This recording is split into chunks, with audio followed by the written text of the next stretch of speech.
Bonjour Gilles. Et dans un instant, nous serons avec Xavier et Céline, on les a déjà gagnants Xavier, mais je de peux vous Pékin dire. Express. Bonjour Xavier. Bonjour. On a perdu votre partenaire. On l'attend, on attend Céline. Vous n'étiez pas ensemble. C'est ça, les jeunes, ils ont du mal avec l'informatique et les réseaux. Voilà, absolument. Qu'est-ce que je voulais que je vous dise, moi? Ah, elle va nous- Bravo pour votre victoire, en tout cas. Hein. Ah, merci. Ouais, vous êtes. Qu'est-ce que ça. Vous allez nous dire. Vous allez nous raconter dans un instant comment ça s'est passé, le déroulement. On est en direct, là, ou Oui. On voit votre femme, on voit tout le monde. On voit tout le monde. Pour ceux qui sont connectés sur le Facebook de Sud Radio, sur le YouTube de Sud Radio. Ouais, on vous voit. Merci, c'est gentil. On vous voit tout à fait bien. Et vous allez nous À la raconter. maison. Voilà, on va revenir avec vous sur cette victoire, sur cette après-victoire, sur les réactions qu'il y a eu autour de vous. Et on va en parler dans un Puis on devrait instant. avoir Céline, votre employée. Oui, absolument. Ah, bah oui. Et Céline, elle a du mal.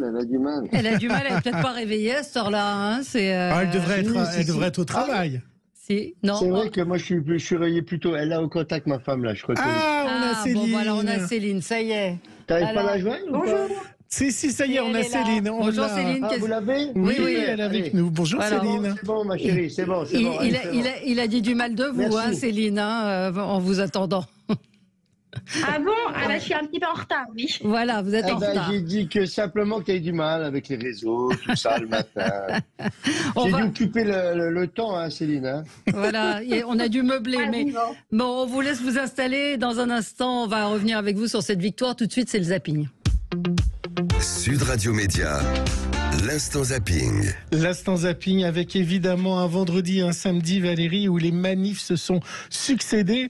Et quand vous êtes journaliste, allez demander l'avis sur Emmanuel Macron à un manifestant. C'est à votre risque et péril, non ?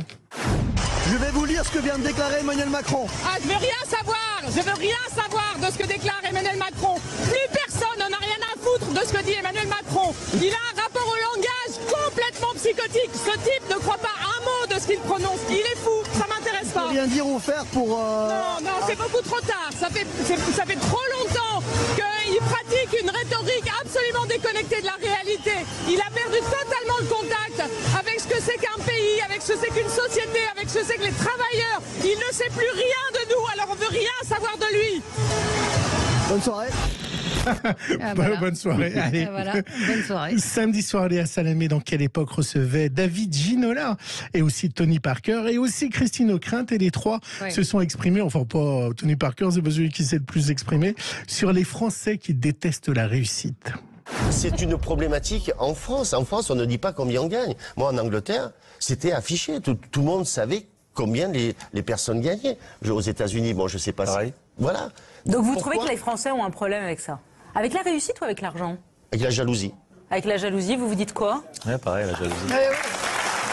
Les Français ont un problème avec l'argent des autres, le leur, Il le cache. ils le cachent, et la jalousie, bien sûr, la jalousie face au succès. Vous gagnez combien, Valérie, à Sud Radio? Je dirais pas. Vous voyez que vous avez un problème avec le succès. Non, pas avec mon succès, c'est les autres qui ont des problèmes, avec le succès. Vous avez fait des jaloux en gagnant 32 000 euros et quelques ou pas? Chacun. Non, pas chacun, 15 000. Oui, en tout, chacun. Vous l'êtes partagé ou pas? Oui, on se les partage. Ah bah quand même, oui. On se les partage quand même. Mais non, je crois pas qu'on ait fait de jaloux, Xavier, hein, je crois pas. Vous avez gagné... Non, c'est pas non plus des fortunes. Voilà, c'est une belle somme. Hein, faut pas, voilà, mais ça fait 15 000 chacun, ce qui permet de faire des belles petites vacances, voyages, etc., de partager un petit peu avec mes enfants. Mais non, enfin, moi autour de moi, enfin, j'ai rien vu de ni dans les pas de messages. jalousie. Pas de jalousie. J'ai pas senti de jalousie, non. Bon, vous en avez fait quoi de l'argent, justement? On l'a pas reçu encore. Ah, vous l'avez pas reçu? Bah alors, M6. Bah alors. On attend le chèque. Eh ben, Vous l'aurez dans combien de temps? Qu'est-ce que vous répond à la production? Je sais plus ce qui était indiqué. Ils attendaient la fin, ouais. Ils attendaient la diffusion. Ils attendaient la diffusion. Bon. Ouais. Avec Pékin Express, vous avez été dormir chez l'habitant. On en parlera après parce que ça a été évidemment des rencontres très fortes. Comme le fait aussi Antoine de Maximi, qui depuis des années est sur maintenant, c'est sur. J'irai dormir chez vous. Oui, j'irai dormir chez vous. C'est maintenant sur RMC Découverte. Il était l'invité de Touche pas à mon poste. Toi qui as vu tous les pays, c'est quoi le pays où on est le mieux, où on vit le mieux? C'est ici. Mais oui, il n'y a que quand tu as voyagé que tu comprends que la France, si c'est pas le meilleur pays du monde, c'est un des meilleurs. Non, vraiment. Mais oui, parce que déjà, si on parle de paysage, c'est un jardin, la France. Ouais. Tellement c'est varié. Ouais. On a tout, il nous manque que la banquise, quoi. Ouais, on a des dunes, on a tout. Et puis sinon, je veux dire, socialement, on a des aides, on a des machins, on est vraiment, c'est quand même super sécurisé, quoi, à plein de niveaux. Sincèrement, il faut pas casser ce pays. On a un des meilleurs pays du monde. Vous êtes d'accord, Xavier? Complètement d'accord, oui.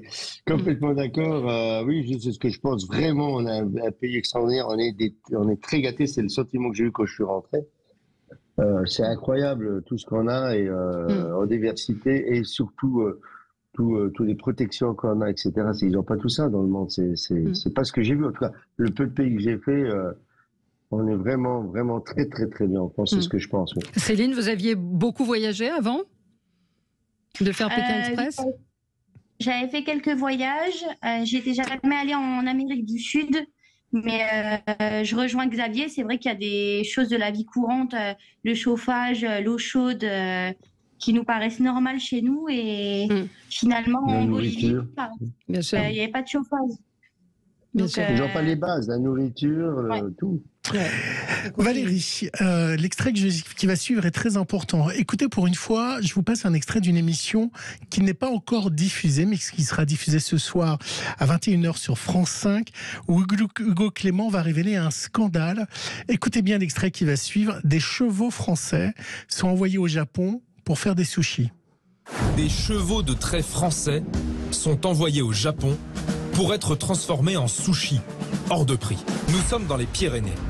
Et ici, personne ne nous ouvrira les portes. Nous allons tourner chez des éleveurs de chevaux en caméra cachée.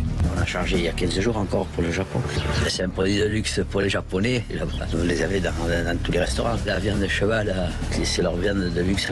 C'est 200 € le kilo, comme le bœuf de Kobe, quoi. Il est hyper persillé et c'est des fines lamelles. Pour le Japon, tout ça, on évite de communiquer parce que c'est pour des histoires ici en France. S'il n'y avait pas ce débouché économique, il y aurait plus de chevaux. C'est ce qui nous fait tenir. C'est pour ça qu'il en reste ici. Comment vous les envoyez au Japon? Un avion, vivant, 140 dans les gros porteurs. 240 € le kilo. Ouais. Et donc, les chevaux de trait français servent à faire des sushis au Japon. Regardez ce soir, c'est sur France 5. C'est rare que je vous passe un extrait, non pas d'émission diffusée, mais là. C'est l'émission d'Hugo Clément. C'est l'émission d'Hugo Clément sur le front qu'il faut regarder ce soir pour ce scandale qui va révéler, je pense qu'il va faire du bruit derrière. C'est le nouveau prodige, on dit un prodige, c'est le nouveau prodige anglais, mais c'est une femme. Ouais. Un talent incroyable de 24 ans. Vous savez que les Anglais nous envoient des talents de dingue. Elle s'appelle Olivia Dean. Retenez bien son nom. Elle était en live dans Quotidien, Valérie.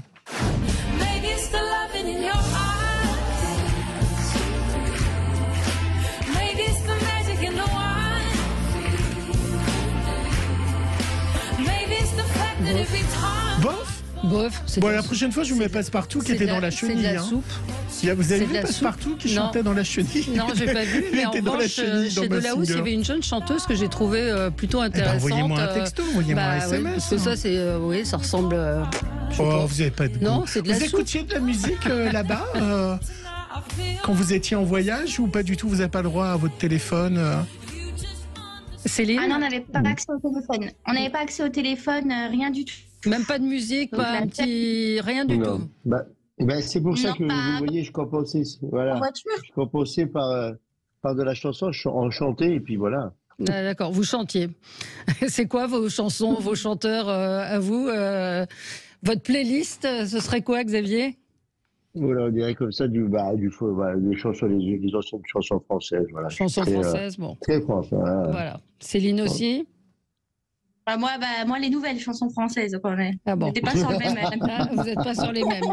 Bon, on va revenir sur votre duo, Xavier et Céline, grand gagnant de Pékin Express. C'est à suivre dans un instant sur Sud Radio. À tout de suite. Sud Radio Média, l'invité du jour. Les invités du jour, les invités du jour, Xavier et Céline, les gagnants de Pékin Express. Évidemment, vous pouvez revoir toute la saison si vous avez loupé sur M6 Play. Et écoutez, on va revivre ce moment. Xavier, il n'y a personne. Allez, Céline, allez, on y va. Go, vite, allez. Allez, Céline, on va gagner. Allez, Céline. Ouais! Putain! Yeah! Yeah! Allez, l'équipe! Yeah! On l'a gagné! Xavier et Céline, vous gagnez Pékin Express? On est trop fiers, vraiment. Je suis très fière de Xavier parce qu'il a quand même 60 ans et il a mis au tapis les petits jeunes et vraiment je suis très fière de mon boss. Ah voilà, parce qu'il a 60 ans, mais bon, c'est pas si vieux que ça, 60 ans quand même. Hein. Et puis ça vous fait quoi de réentendre ça, Xavier et Céline? Moi, j'ai beaucoup quelque chose. Ouais, ça vous fait quelque chose? Beaucoup d'émotions. C'est beaucoup d'émotions de le revivre et de revoir les images de notre victoire. Hein. C'est vrai qu'on est très fiers. Vraiment. Alors, redites-nous, racontez-nous un petit peu comment s'est formé votre duo pour ceux qui n'écouteraient pas ou qui ne seraient pas forcément au courant. Pour replacer le contexte, vous travaillez, vous Xavier, vous étiez le patron et Céline, une employée de sa boîte. Oui, tout à fait. Donc, Céline me demande, voilà, bientôt vous êtes à la retraite, vous avez du temps, Xavier, est-ce que vous pouvez venir avec moi? Bon, déjà, moi, Pékin Express, ok, je connais un peu, mais pas. Elle est très fan de Pékin Express. Ouais. Et je me suis pas rendu compte de ce que j'allais vivre et de ce que j'allais faire. Et c'est que du plaisir. Franchement, je suis heureux d'avoir fait un début de retraite comme ça, c'est extraordinaire. Et alors, pardon, et vous, Céline, pourquoi avoir choisi Xavier? Franchement, ça s'est fait comme ça. Je lui ai demandé comme ça pour rigoler. Mais je me suis dit quand même qu'il recevait beaucoup de candidatures et ça pourrait faire un binôme qui sortirait un peu du lot. En sachant que je m'entends très bien avec Xavier et que je savais qu'on était dans le même état d'esprit et niveau compétition, challenge, etc., on était un petit peu pareil. Mais pourquoi pas avoir demandé à votre mari, Céline, à votre compagnon, ça aurait été plus logique? Ah non, je voulais pas être un binôme couple. On se serait séparés à la fin. Donc, et là, alors vous après, parce que ça s'est terminé, ça a été enregistré, hein, il faut le dire. Vous avez dû garder le secret. Vous avez réussi à ne le dire à personne, et l'un et l'autre. Céline? Oui, c'est. Alors, Céline, vous l'avez dit à votre compagnon? Ouais, moi, je l'ai dit à ma famille très proche quand même. Donc à mon compagnon et à mes parents. D'accord. Et vous, Xavier? Que ma femme. Que votre femme. Mais ni mes enfants. Et encore, j'ai pas donné le contenu à ma femme de ce qui se passait dans l'émission. Donc, Rosalie, ma femme. Donc, je lui ai juste dit, bien sûr, elle le savait puisqu'on est rentré assez tard. Mais bien sûr, je lui ai dit. Mais je lui ai pas donné tout ce qui se passait dans les émissions. Je voulais vraiment qu'elle profite de la surprise et ça a marché, c'était super. Alors Céline, c'est très rare qu'on voit son patron. On peut revenir sur une séquence du dernier épisode où donc il y a Xavier qui prend un bain mousseux en maillot de bain. C'est rare qu'on voit son patron en train de prendre un maillot de bain et en train de prendre un bain. Ah oui, c'est improbable. Oui, on voit ça qu'à Pékin Express, je pense. Oui. Mais et donc, comment on vit de voir l'intimité de son patron ou de vous? Vous avez couché dans les mêmes lits, vous avez pris des douches, vous avez partagé des choses, toujours en vous voyant d'ailleurs. Oui, alors la douche, on ne l'a pas partagée ensemble, hein, je le précise quand même. Non, mais souvent, on dormait quand même séparément. Et vu qu'effectivement, on ne se connaît pas intimement avec Xavier, on se laissait un quart d'heure chacun le matin pour se préparer, pour s'habiller, etc. D'accord, donc vous aviez vos petites règles. Ouais. Et vous, Xavier, ça n'a pas gêné votre femme? Non, parce que elle sait que j'ai embauché. Déjà, elle a confiance en moi. Oui. Hein, et elle sait que elle la connaissait un petit peu. Elle sait que je l'ai embauché très jeune et je parle souvent de mes collaborateurs. Et voilà, voilà, c'est une petite jeune, c'est comme ma fille. Voilà, je l'ai embauchée à 23 ans.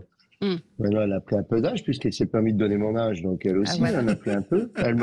Elle y arrivera aussi, puisque femme de 60 ans, elle y arrivera aussi, je vous rassure Céline.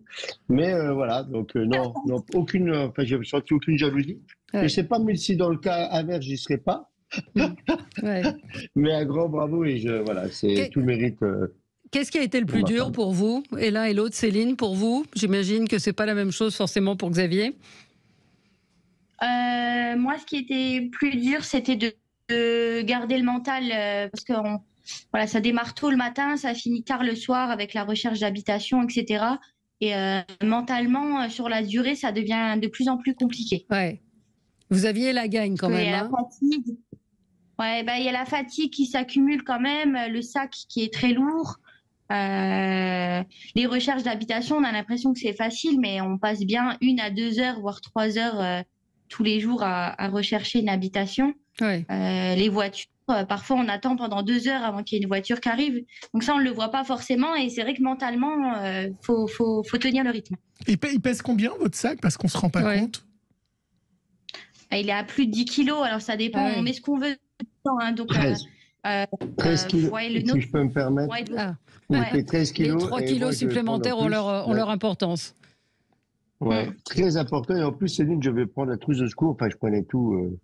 J'ai pris 2 kilos en plus, quoi. Et vous, Xavier, pour répondre à la question de Valérie? Qu'est-ce qui a été le plus dur pour vous? Ce sont les épreuves ou la psychologie, le mental? Alors, donc, Céline a pris ma réponse. D'habitude, c'est moi qui réponds tout ce qu'elle a dit. C'est la fatigue.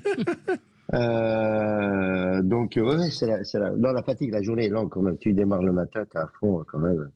Et tu arrives après, il faut garder le sourire pour chercher des habitations. Et moi, le sac à dos qui fait 13 kilos, donc 13 kilos au départ, le soir, je peux vous dire que pour moi, il était très lourd. Voilà. Céline est pas du matin, donc elle se lève plus tard, je devais faire remballer son sac de couchage, ranger un peu tout. Et elle est plutôt du soir. Donc, la vérité, Céline. C'est la vérité, Céline. Oui. Et donc, elle était plutôt du soir. Donc, elle était plus apte. C'est pour ça que je veux dire, moi, j'étais beaucoup plus fatigué le soir. Le sac était beaucoup plus lourd. J'avais vraiment mal aux épaules.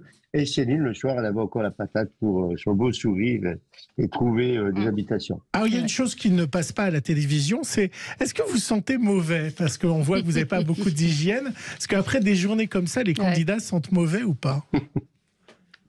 Ah, je crois pas. Hein. En tout cas, moi, je ne pense pas. Non. Non. Vous aviez pris le parfum? Non. Un peu les chaussures. Oui, un je ne petit vais pas en peu. dire plus, mais voilà. On marche quand même toute la journée, donc évidemment. Non, on n'a eu pas ce problème d'odeur. Vous étiez. Peut-être qu'on s'est habitué. Hein. Peut-être. Vous n'étiez a priori pas les favoris pour cette saison. C'est vrai qu'il y avait Alexandra et Laura ou même Nathalie et Angie qui étaient plutôt favorisés, ou en tout cas, oui, c'est ça. Donc, comment vous avez réussi à faire la différence, à votre avis? C'est de la chance, Céline, ou c'est... Ils vous ont pas vu, oui. Ils vous ont pas vu venir, hein? Ouais. Ils nous ont pas vu venir. On était, comment on dit, toujours 3e, 4e. Et puis moi, voilà, avec mon âge, peut-être encore une fois, ils ont dit bon, lui, on aura le temps de s'en occuper. Et puis c'est une émotion, on était tranquille. Puis on partait toujours les derniers, on était les moins rapides. Donc effectivement, on était toujours 3e, 4e, donc on ne s'est pas préoccupé de nous. On nous a vus. Au 6-7, on a commencé à dire oula, le drapeau rouge, là j'ai laissé parler Céline. Au niveau de la 7e étape, ça a commencé à commencer à nous voir. Céline, vous êtes enceinte. Oui. Il y a un lien avec Pékin Express. Vous voyez la question? Aucun lien. Aucun lien. Oui. Non. Moi, je voulais. Non, alors juste quand même vous attendez quoi? Vous savez, c'est une petite fille, un petit garçon? C'est une petite fille, oui, pour le mois d'août. Pour le mois d'août. Donc voilà, le tournage ayant eu lieu en septembre, il n'y a pas de doute sur l'identité du père. Aucun doute, ça c'est sûr et certain. Mais est-ce que Xavier sera le parrain? Est-ce que vous pouvez nous donner ce scoop ou pas? Non, le on a des frères, non. ce sera mon frère, le parrain. Et vous continuez à vous voir en dehors maintenant ou pas? Vous êtes devenus amis ou quelles sont vos relations? Oui, on se voit en dehors avec Xavier. Je vois sa femme de temps en temps aussi. Et on s'appelle régulièrement. Alors moi, je voulais revenir sur... est-ce que... parce que c'était une saison un peu particulière, parce que Alexandre et Chirine, c'est la première fois qu'il y a un peu de télé-réalité dans Pékin Express, parce qu'Alexandre et Chirine ont beaucoup magouillé, enfin, c'était pas forcément les candidats les plus... on va pas dire honnêtes, mais disons qu'ils étaient très stratèges, ce qui est très rare dans Pékin Express. Ouais. Vous l'avez su après, ou quand vous étiez dans la compétition, vous avez vu qu'Alexandre et Chirine faisaient des alliances, magouillaient un petit peu. Est-ce que vous l'avez senti sur place, ou vous l'avez vu qu'après, quand il y a eu les montages et la diffusion? On l'a vu par rapport au drapeau rouge. Ouais. Ouais, on l'a vu au moment du drapeau. Ouais, au moment du drapeau rouge, on l'a senti. Après, il y a quelques trucs qu'on a vus dans les interviews, mais bon, après, c'est vrai que sur le moment, moi j'étais un petit peu énervée. Sur le moment, j'étais un petit peu énervée, mais après, c'est un jeu. Enfin, il faut avancer. Je peux comprendre leur stratégie. Bon, très bien. Vous êtes revus après, les uns les autres, ou pas? Ou c'est fini? Chacun rentre chez soi, il n'y a plus de contact? Non, on est beaucoup en contact sur les réseaux. On se contacte tous les jours, on a un groupe. On s'adore tous, franchement, c'était une saison magnifique. On va se retrouver, on a quelques rendez-vous ensemble pour se voir. On est vraiment, il n'y a pas de... Ça a été une bonne équipe. De rancœur, c'est une très bonne équipe, on s'en touche très bien, on s'aime tous, vraiment. C'est devenu une petite famille. Franchement... et puis la robe vous va très bien, Xavier, la robe et les chapeaux mexicains, vous étiez formidable. Merci. Bah oui, mais j'ai eu du mal. Vous avez eu du mal. Merci à tous les deux, en tout cas, Xavier et Céline, les gagnants de Pékin Express. Évidemment, vous pouvez revoir, pour les fans, revoir toute la saison sur M6 Play. Merci à vous. Demain, Patrick Sébastien. Demain, Patrick Sébastien. Et on se retrouve effectivement demain. Et là, Jean-Jacques. Non, c'est pas Jean-Jacques. C'est pas Jean-Jacques, je crois. Je sais pas. Si c'est Jean-Jacques Bourdin qui est là. Je ne sais pas. On ne m'a pas dit si Jean-Jacques Bourdin était en vacances. On va le découvrir. Je ne sais pas. Vous allez le découvrir. Excusez-moi. À demain.